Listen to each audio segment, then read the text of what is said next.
차가운 새벽 공기에 난 몰래 눈을 떠내 이 도시의 harmony. What does being Korean mean to me? I think being Korean means to me a focus on family, tradition, and honoring my culture in the best way I can. So would you say you struggled with identity growing up in the UK? No. Maybe. You didn't? Maybe, yeah, maybe. I think we both went through this phase, right, where we just completely discarded our Korean side until, for me, it was until maybe around 18, no, 16, because I moved back here. I grew up in Morden, which is, situated a few towns away, and I was probably one of like 4 Koreans in my year who were all not very Korean. Yeah, not very Korean. And I had no Korean friends other than, actually, no, I scratched that. I did have some Korean friends, my childhood friends, but I wouldn't see them on like a regular basis. They were just there, but they're completely like me too, although they grew up here. Yeah, I think after joining sixth form, after moving back to New Malden, you can't really escape this whole Korean aspect. That is everywhere. You see aunties and uncles down the road. You see people that family, friends. Korean supermarkets, Korean restaurants. Yeah, you can't escape it. And then I ended up like kind of accepting it. And now I think I choose what to follow and what not to follow as a British culture and Korean culture. Yeah, so I guess it's a dual identity now. For you the same? Not quite. Not quite. I think it was a bit more deep for me. Yeah, I know. It always goes deep for you. I mean, because we did grow up in a very Korean setting. We went to school in New Malden in primary, and we went to Saturday school for Korean school, went to Korean church, also surrounded by Koreans, ate Korean meals at home, spoke to our parents in Korean. So it was almost like a little Korea over here, to be honest with you.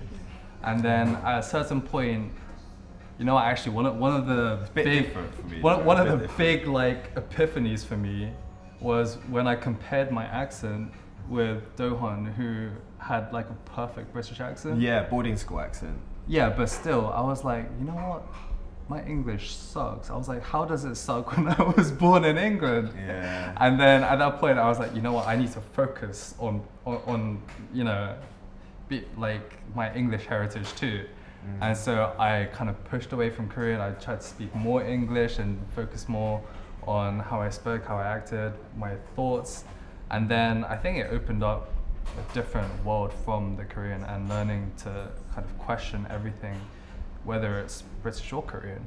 What is, and I actually found that there's a lot in Korean culture that I don't like, actually, like societal structure and stuff like that.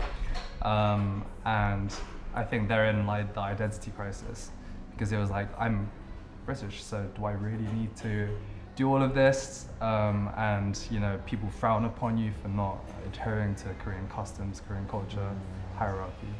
What does Korean culture mean to you, and why is it so important?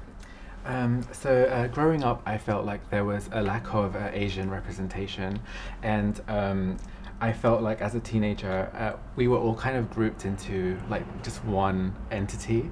So seeing K-pop and discovering like K-dramas and things like that on YouTube in like 2006, it was so impactful for me, because I could finally see kind of like people who I could see myself in, and it was always like in a positive light, and it wasn't necessarily in like a stereotypical way, the way East and Southeast Asians were portrayed in the West.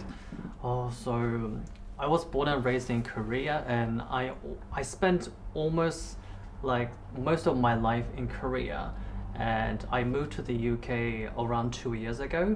So for me as a Korean, like just being Korean is so natural. So it's just something I just never thought about, to be honest. Because I was more interested in the UK as well. So I was more interested in what being British would be like. So for me, it's just so natural. In London right now, my feeling. I'm so excited. 한국말 해도 돼요? 좋아요. 기분 좋고, 런던 되게 좋아하는 나라인데, 여기서 공연할 수 있어서 행복해요.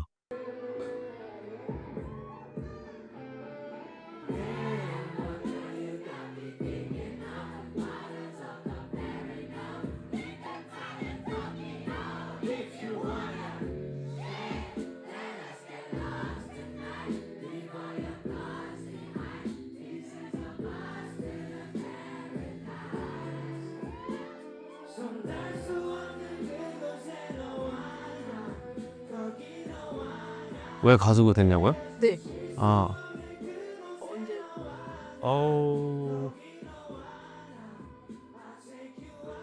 너무 오래돼서 잘 기억 안 나는데 원래 노래하는 거 좋아했어요. I was in elementary school. 맨날 노래하고. I love singing.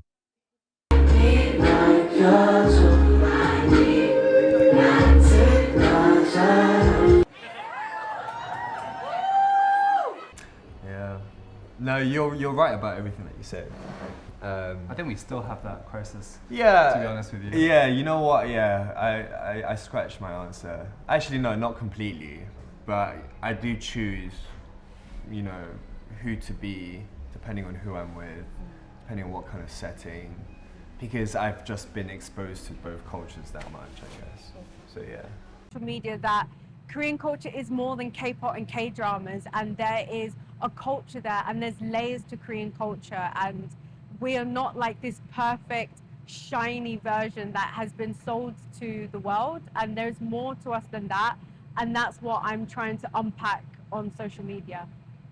Probably a difficult thing for me would have been just accepting who I am. It took me a really long time to accept my Korean side and embrace it. I think the Hallyu wave definitely helped, but it was a journey for me to discover who I am, because you can't love yourself if you don't know who you are, and that comes with learning about your culture and unpacking it in a way that's right for you.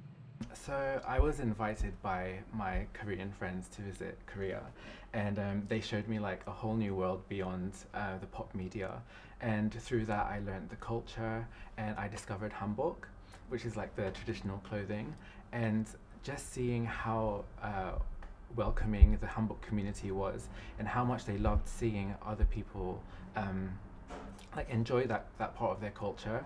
It was very heartwarming to me, and I felt so welcomed, and through that I met so many more people. So it kind of has become like a second home now, because I have such a community there.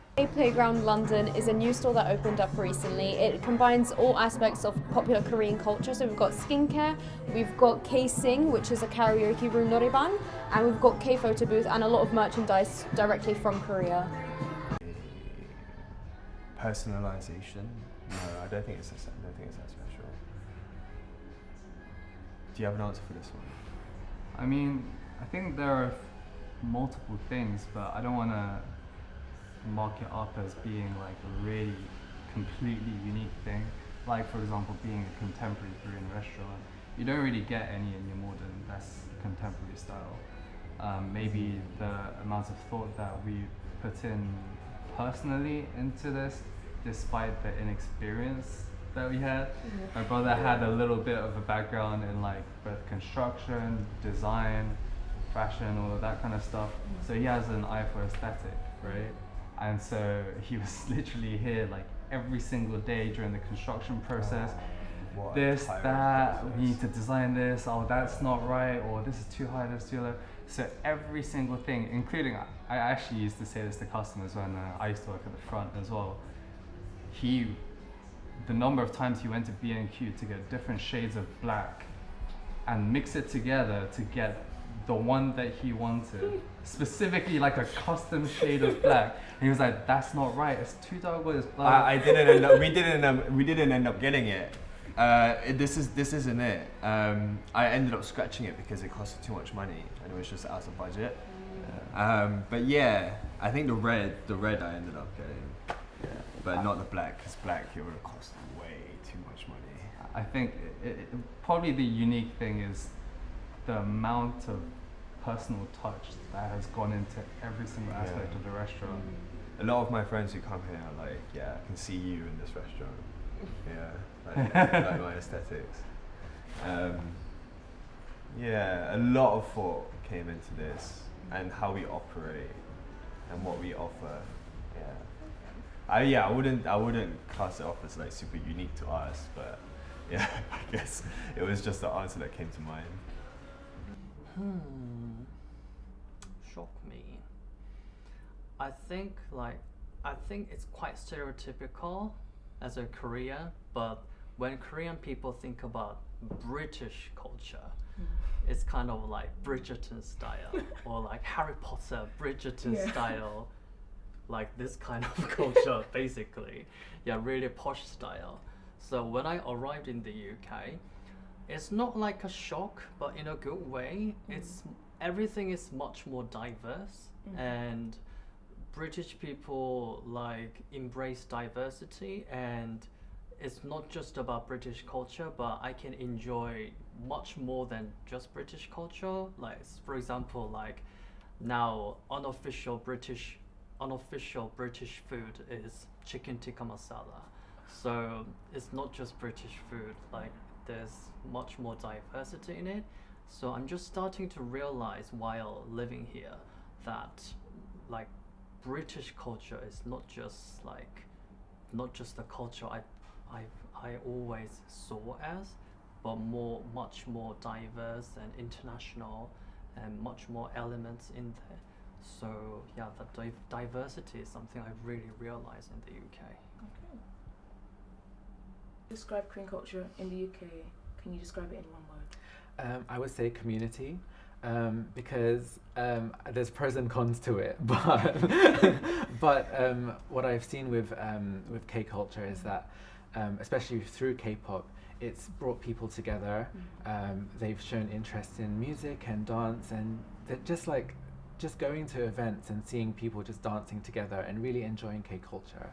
It was quite heartwarming to see. What? I would say I love how they hold on to their history and celebrate their history through arts and culture. Because when I visited, I noticed that they have masters in like paintbrush making and painting and embroidery, and I feel like what makes culture is art, and they really hold on to that.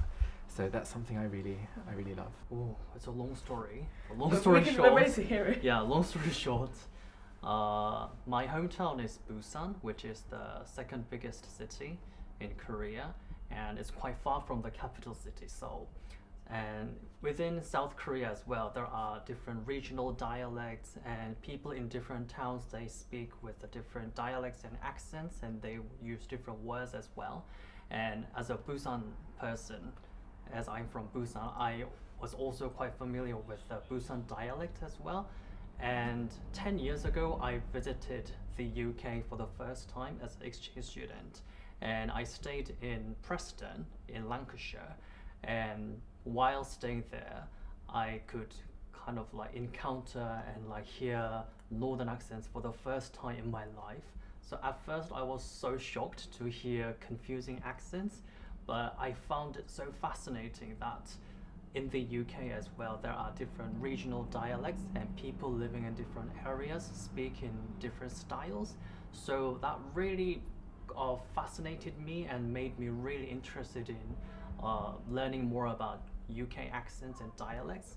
And after coming back from the UK as an exchange student, I graduated from uni and I wanted to make YouTube videos about it so that my Korean friends would also know about it.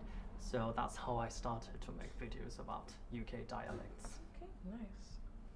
Oh, my final goal. Wow. I think my final goal, like on social media, I guess it would be to just spread the love of Korean culture and create more events, maybe bigger events in the future if I could get funding and support, but just continuing to bring people together for the love of Korean culture, that's what I love, and I think that's what I do well, and I just want to see it blossom more and more. 내게 난 추억조차 없는데 난 이제 네가 너무 지겨워 너의 맨날 똑같은 셋끝 표정 아니 나는 내가 두려워 이미 널 보가 돼버렸거든